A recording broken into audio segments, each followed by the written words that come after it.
Hello friends, Anika classes में आप सभी का स्वागत है। फ्रेंड्स, हमने अपना आदिकाल का चैप्टर कंप्लीट कर लिया है। जितने भी इम्पोर्टेंट फैक्ट थे आदिकाल के हमने वो कर लिए हैं। अब हम अपना चैप्टर भक्तिकाल शुरू कर रहे हैं। आज हम करेंगे भक्तिकाल की शुरुआत कैसे हुई थी, इसमें प्रकरण कितने हैं, किस प्रकरण में किसका वर्णन है, आज हम ये करेंगे। तो देखो, शुक्ल जी ने भक्तिकाल को, शुक्ल ने दोहरा नामकरण किया था। आदिकाल को शुक्ल ने वीर गाथा काल कहा था। इसी प्रकार शुक्ल जी ने भक्तिकाल को पूर्व मध्यकाल कहा। और इसका जो समय माना, आचार्य रामचंद्र शुक्ल ने संवत 1375 से 1700 तक, संवत में माना है 1375 से 1700 तक, और ईस्वी में माना है सन 1318 से 1643 ईस्वी तक। जो भक्तिकाल का समय है वो संवत में भी पूछा जाता है और वो ईस्वी में भी पूछा जाता है, तो ये दोनों ही इम्पोर्टेंट हैं। अब है भक्तिकाल का विभाजन इस प्रकार किया गया है जो सर्वमान्य है। देखो फ्रेंड्स, हमारा आदिकाल है, भक्तिकाल है, रीतिकाल है, आधुनिक काल है। इन चारों में एक जो हमारा भक्तिकाल है, इसमें कोई विवाद नहीं है। इस काल में किसी भी विद्वान का कोई विवाद नहीं। बाकी तीनों में क्या है, तीनों कालों में हर एक जो विद्वान थे उनका अलग अलग मत रहा, लेकिन भक्ति काल के जो समय है उसके बारे में किसी भी विद्वान का कोई भी मतभेद नहीं रहा है। तो देखो, इसका जो विभाजन है भक्ति काल के, दो विभाजन दो प्रकार से हुआ है, एक तो निर्गुण से, एक सगुण से। निर्गुण धारा कौन सी है? जिसमें ईश्वर को नहीं माना गया है, जो आस्तिक होते हैं। सगुण में क्या है? जो ईश्वर को मानते हैं, ईश्वर के रूप में भक्ति करते हैं, वो सगुण होते हैं। फिर देखो, निर्गुण के भी दो पार्ट किए गए हैं। निर्गुण को भी दो भागों में बांटा गया है, एक तो ज्ञानाश्री, एक प्रेमाश्री। फिर ज्ञानाश्री को भी एक नाम दिया गया है संत शाखा, और प्रेमाश्री को क्या दिया गया है? सूफी शाखा। ज्ञानाश्री का एक और नाम संत शाखा है, प्रेमाश्री का एक और नाम सूफी शाखा है। ज्ञानाश्री के जो प्रवर्तक हैं यानी कि संत हैं वो कौन है? कबीर माने गए हैं। प्रेमाश्री के कौन माने गए हैं? जयसी माने गए हैं, प्रवर्तक माने गए हैं। उसी प्रकार हमारी सगुण धारा है। सगुण धारा के भी दो भाग किए गए हैं, एक तो राम भक्ति शाखा, एक कृष्ण भक्ति शाखा। राम भक्ति शाखा के जो प्रवर्तक हैं जो कौन है? तुलसीदास हैं, और कृष्ण भक्ति के जो प्रवर्तक माने गए हैं वो सूरदास जी माने गए हैं। ये हमें इन भक्ति काल के जो भाग हैं इनके बारे में इतना तो पता होना चाहिए। अब हम देखो, जिस तरह से आचार्य रामचंद्र शुक्ल ने आदिकाल के 4 प्रकरण किए थे, उसी प्रकार से भक्ति काल के भी 6 प्रकरण किए गए हैं। भक्ति काल को कितने प्रकरणों में विभाजित किया है? आचार्य रामचंद्र शुक्ल ने 6 प्रकरणों में विभाजित किया है। जो प्रकरण 1 है, सबसे पहले जब हम किसी से मिलते हैं, कोई बात करते हैं, तो सबसे पहले हम क्या, अपना जो हमारा नॉर्मल परिचय होता है, हम अपने बारे में जो छोटा मोटी जो हमारी बातें होती हैं, क्या है, कहाँ से हैं, ये बताते हैं। इसी प्रकार जो प्रकरण 1 उसमें क्या है? सामान्य परिचय है। प्रकरण 2 और 3 में क्या रखा गया है? निर्गुण धारा। निर्गुण धारा को किस में रखा गया है? प्रकरण 2 और 3 में। अब प्रकरण 2 में निर्गुण धारा है तो साथ में क्या है? ज्ञानाश्री शाखा। जो ज्ञानाश्री शाखा है उसको किस में रखा गया है? प्रकरण 2 में। फिर प्रकरण 3 में भी निर्गुण धारा, लेकिन इसमें क्या है? प्रेमाश्री शाखा। जो प्रेमाश्री शाखा उसको किस में रखा गया है? प्रकरण 3 में। प्रकरण 4 और 5 में रखा गया है सगुण धारा को। सगुण धारा प्रकरण 4 में किसको है? राम भक्ति शाखा जो है प्रकरण 4 में है, कृष्ण भक्ति शाखा जो है वो प्रकरण 5 में है। फिर देखो प्रकरण 6, प्रकरण 6 में हमारे ये तो हो गए राम भक्ति, कृष्ण भक्ति, ज्ञानाश्री, प्रेमाश्री। अब जो इनसे अलग बाकी जो रचनाएं रहती हैं, इनसे अलग जो रची गई थी आचार्य रामचंद्र शुक्ल ने उसको प्रकरण 6 में यानी कि फुटकल रचनाओं में रख दिया है। तो प्रकरण 6 में क्या है? फुटकल रचनाएं हैं। प्रकरण 1 में सामान्य परिचय, प्रकरण 2 में निर्गुण धारा ज्ञानाश्री शाखा, प्रकरण 3 में निर्गुण धारा प्रेमाश्री शाखा, प्रकरण 4 में सगुण धारा राम भक्ति शाखा, प्रकरण 6 में सगुण धारा कृष्ण भक्ति शाखा, और प्रकरण 6 में भक्ति काल की फुटकल रचनाएं हैं। अब देखो प्रकरण 1 में, अब हमने पढ़ा था भक्ति काल का नाम समय और भक्ति काल को जो भागों में बांटा गया है वो, और किस प्रकरण में कौन सा आता है। अब हम पूरा ये नहीं पढ़ेंगे कि प्रकरण 1 में क्या है, प्रकरण 2 में क्या है, 3 में क्या है, ये हमने यहाँ पर देख लिया है। इनके बारे में ज़्यादा डिटेल में पढ़ेंगे कोई फ़ायदा नहीं है। सिर्फ हमें ये पढ़ना है कि ज्ञानाश्री शाखा है, उसमें कौन किससे रिलेटेड है, क्या क्या ज्ञानाश्री में रखा गया है, कौन से कवि ज्ञानाश्री के अंतर्गत आते हैं, और उनकी कौन कौन सी रचनाएँ हैं जो इम्पोर्टेंट है, सिर्फ हम वही करेंगे। क्योंकि हमें पता है, हमने अभी PYQ देखे, हमें पता है कि एग्जाम में किस तरह से क्वेश्चन पूछे जाएंगे। मैं नहीं कहती कि इसी तरह से पूछे जाएंगे, लेकिन जो अभी तक के हुए हैं उसके अकॉर्डिंग हम वही पढ़ेंगे। तो देखो, सामान्य परिचय में जो इम्पोर्टेंट है मैंने ये लिया। देखो, वैसे तो जो प्रकरण है ये एक बहुत ही बड़ा है, इसमें बहुत कुछ दिया हुआ, लेकिन मुझे जो इम्पोर्टेंट लगा, देखो, भक्ति के संदर्भ में ये प्रकरण 1 से है। दक्षिण भारत व उत्तर भारत का संबंध, जो भक्ति का संदर्भ है, जहाँ से भक्ति की शुरुआत हुई थी, उसमें क्या है, दक्षिण व उत्तर भारत का संबंध बताया गया है। भक्ति का जो सोता दक्षिण की ओर से धीरे धीरे उत्तर भारत की ओर पहले से ही आ रहा था, उसे राजनीतिक परिवर्तन के कारण शून्य पड़ते हुए जनता के हृदय क्षेत्र में फैलने के लिए पूरा स्थान मिला। ये किससे रिलेटेड है, ये प्रकरण 1 में पूछा गया है। नेक्स्ट है, भक्ति के आंदोलन की ओर जो लहर दक्षिण से आई, उसी ने उत्तर भारत की परिस्थितियों के अनुरूप हिंदू मुस्लिम दोनों के लिए एक सामान्य भक्ति मार्ग की भावना कुछ लोगों में जगाई। तो ये दोनों पंक्तियां हैं, ये किस में है, अगर पूछ लिया जाए ये किस प्रकरण से ली गई है, तो ये प्रकरण 1 से ली गई है। क्योंकि इसमें क्या है, सामान्य परिचय, इसमें बताया गया कि भक्ति की शुरुआत कहाँ से हुई थी।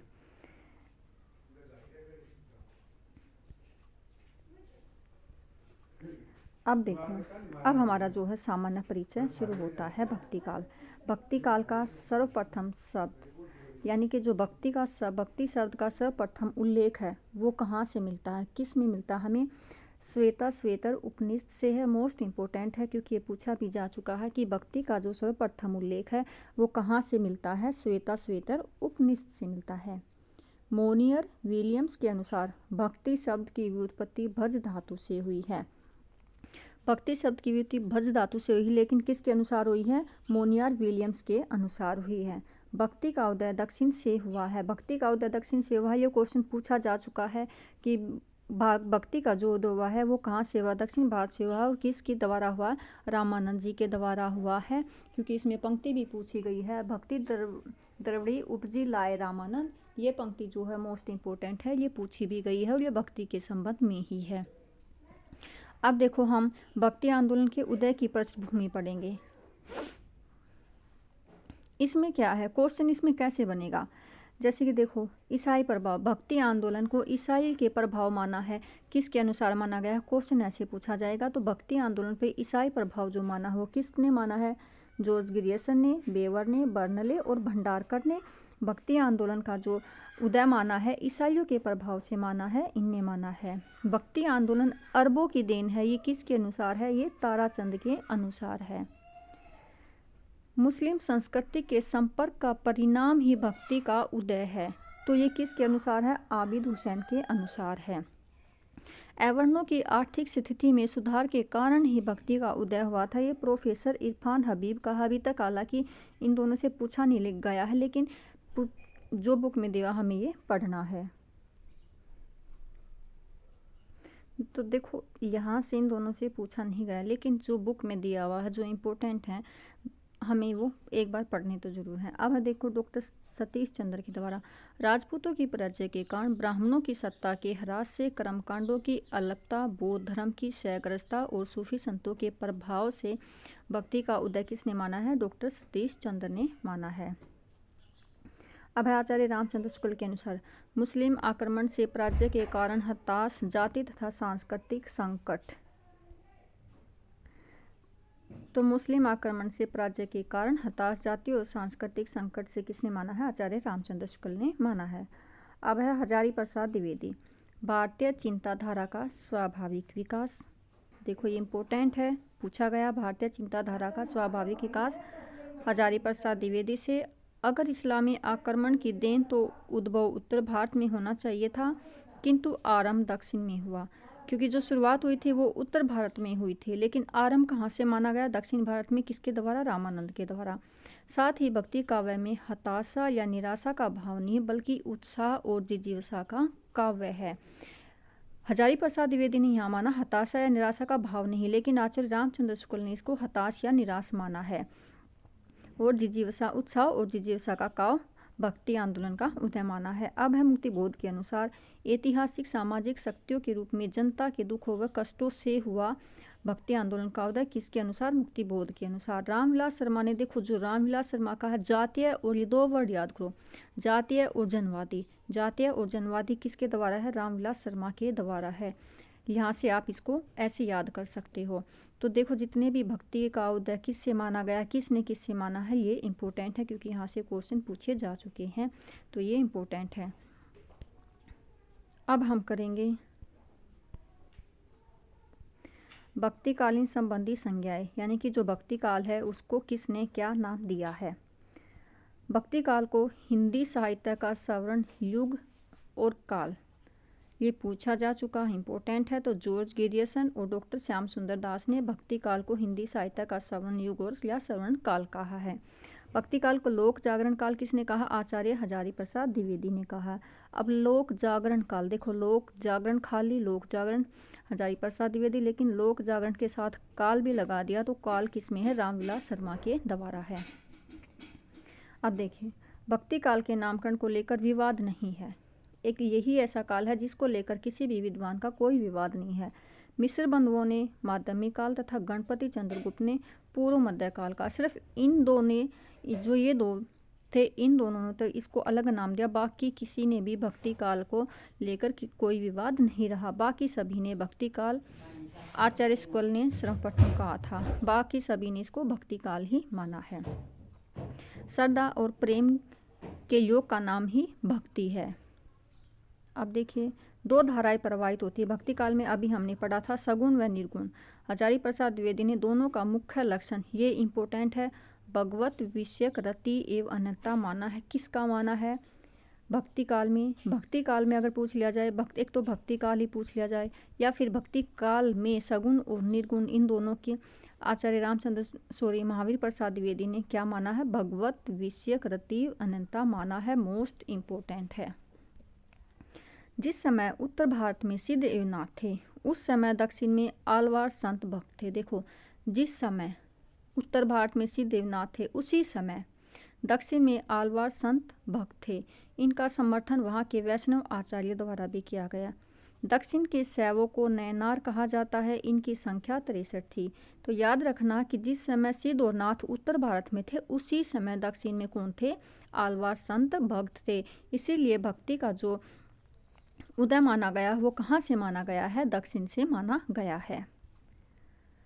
रामानुज भक्ति के आदि आचार्य बने। राम विशिष्टाद्वैत से भक्ति साधना पद्धति मात्र से आंदोलन की ओर बढ़े। तो भक्ति का कौन माना गया? रामानुज भक्ति के आदि आचार्य बने। वैष्णव धर्म की स्थापना करने वाले कौन कौन थे जिन्होंने वैष्णव धर्म की स्थापना की थी?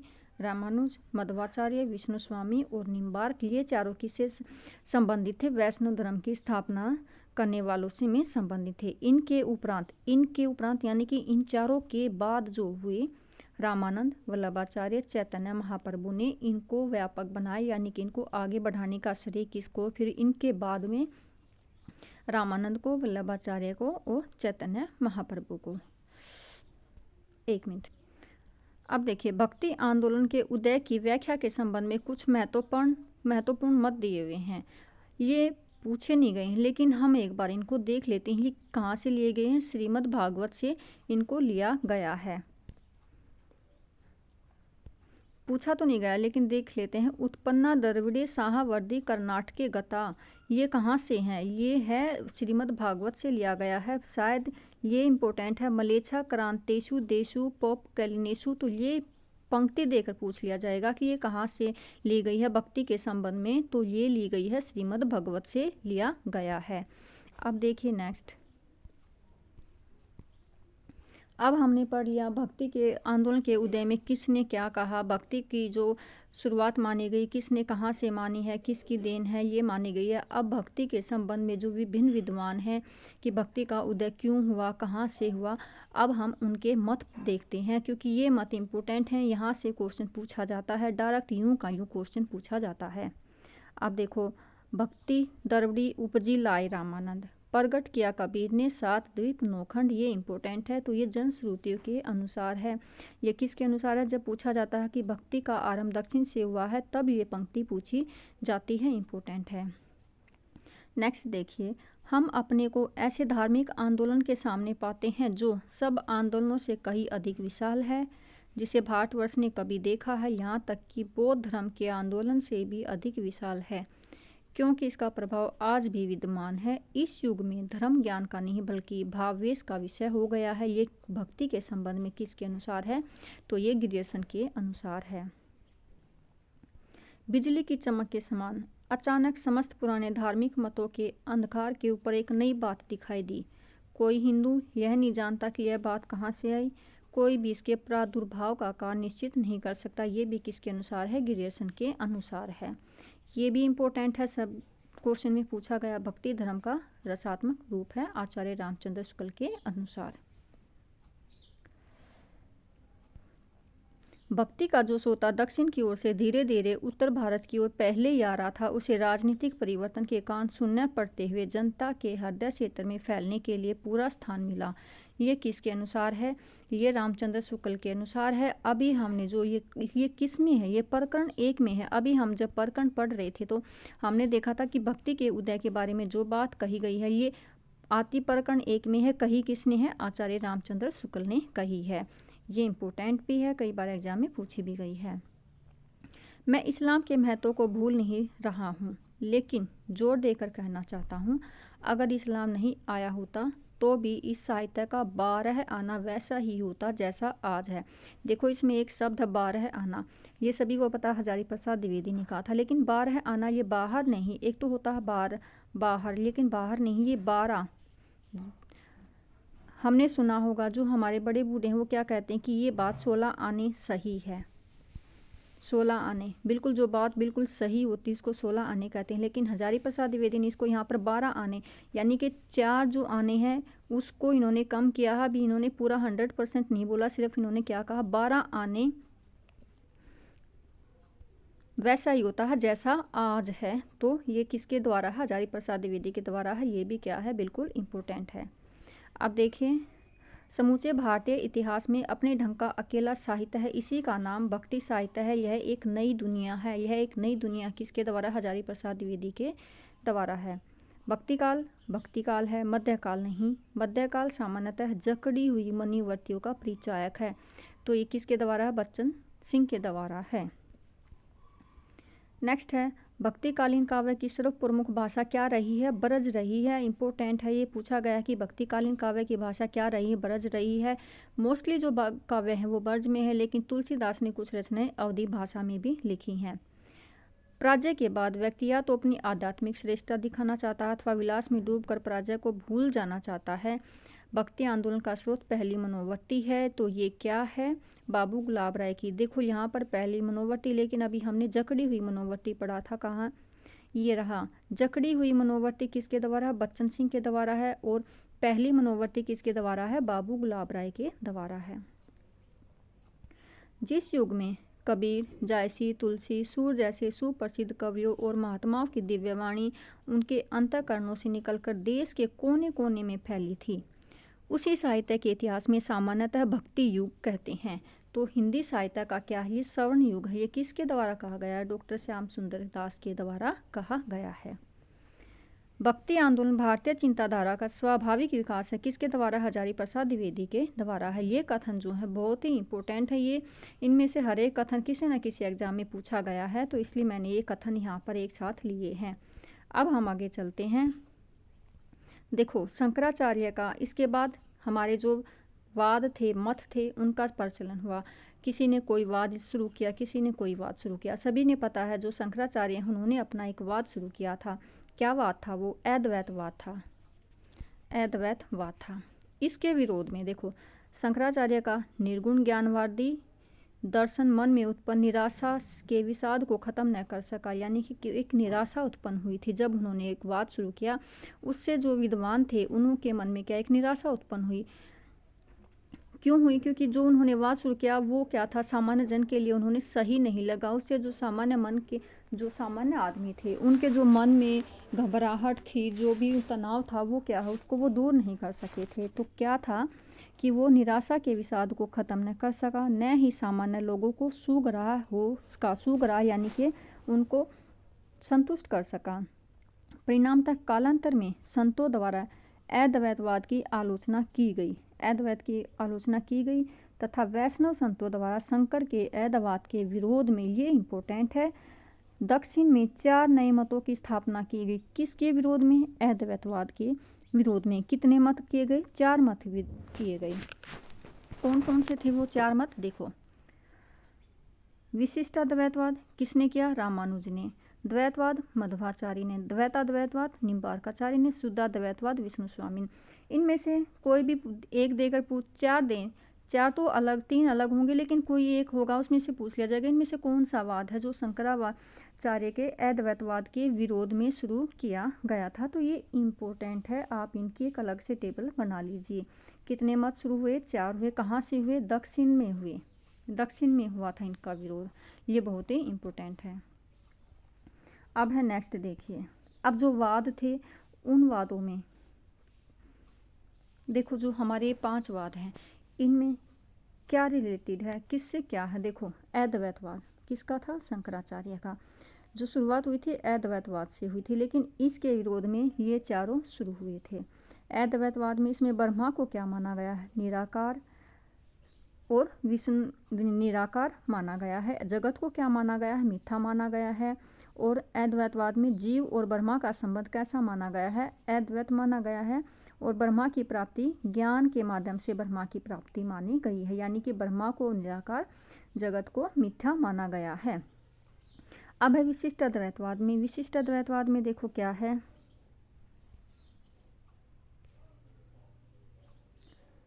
विशिष्ट अद्वैतवाद में ब्रह्मा को विष्णु माना गया है, जगत को क्या माना गया है? सत्य माना गया है। और इसका जो जगत, जीव और ब्रह्मा का संबंध है वो किससे माना गया है? अभिन्न है, किंतु ब्रह्मा विशिष्ट प्रलय में जीव और जगत ब्रह्मा में स्थान ग्रहण करते हैं। और इसमें जो ब्रह्मा की प्राप्ति मानी गई वो भक्ति से मानी गई है। अद्वैत में ब्रह्मा की प्राप्ति ज्ञान के द्वारा मानी गई है। अब है द्वैतवाद।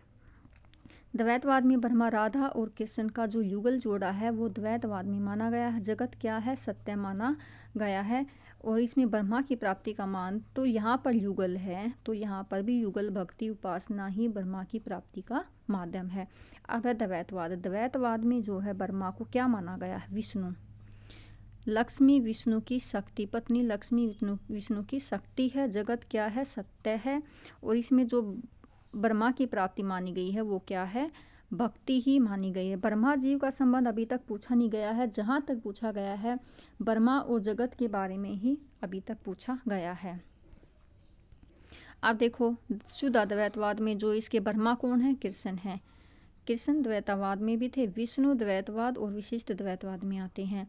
जगत का क्या है? इन्होंने आकार यानी कि सोने का कुंडल माना है। और इसमें जो भक्ति ब्रह्मा की प्राप्ति का माध्यम माना है, इसमें क्या माना है? प्रेम भक्ति माना है। तो ये क्या है? इम्पोर्टेंट है। यहाँ से क्वेश्चन पूछा जाता है कि किस वाद में ब्रह्मा को क्या माना है और जगत को क्या माना है। नेक्स्ट है, अब हम देखेंगे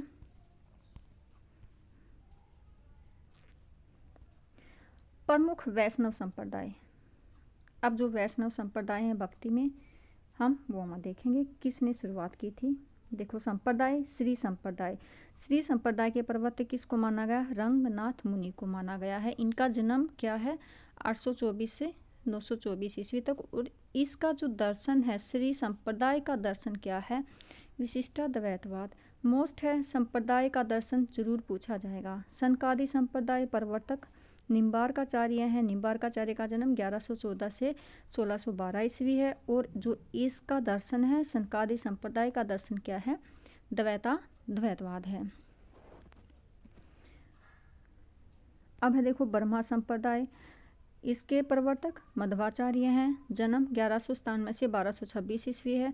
और जो इसके ये क्या था, हमारा दर्शन था, ब्रह्मा का जो दर्शन माना गया है वो क्या है, द्वैतवाद माना गया है। रुद्र के प्रवर्तक विष्णु स्वामी हैं। जन्म 1300 ईस्वी है।